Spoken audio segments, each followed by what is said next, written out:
मित्रांनो, आज सकाळी आम्ही लावली आमच्या बागेत केळीची 2 झाडं. केळीची 2 झाडं मी घराकडनं घेऊन गेलो आहे. 2 नेमे काढलं आहे आणि गेलं आहे आमच्या फार्म हाऊसच्या दिशेत.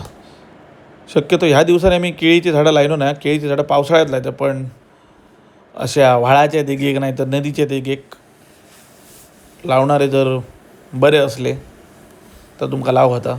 बघा, अशी वला एक केळी बरी जातात. थोड्या दिवसांनी ही केळीची बेट वाढतली आणि बरी सुनियाळी केळी आसा ती. बघा, हे सायमन आमचो एक्सपर्ट असा असल्या कामात.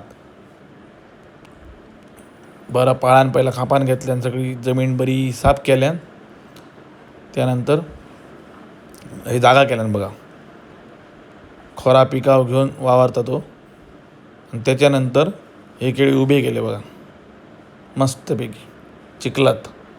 आणखी 6 महिन्यात बघशात ना, हे केळींची बेट जातली आणि बऱ्यापैकी केळी जातली आहे.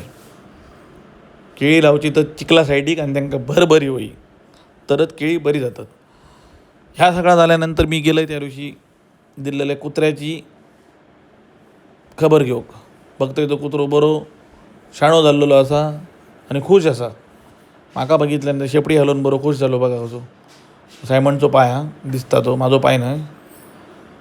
आणि बरो खुश हा. ता बघून जरा माझाय बरा काहीच खुश झाला.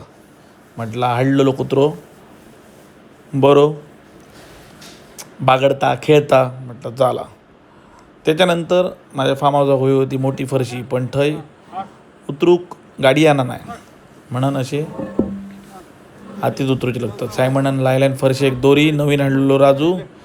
फरशी मात्र मस्त उतरली, पण दोरीचो मात्र राहिलो सत्यानाश. नवीन दोरी होती, सत्यानाश लायलो. फरशी बरोबर सुखरूपपणे पोचली.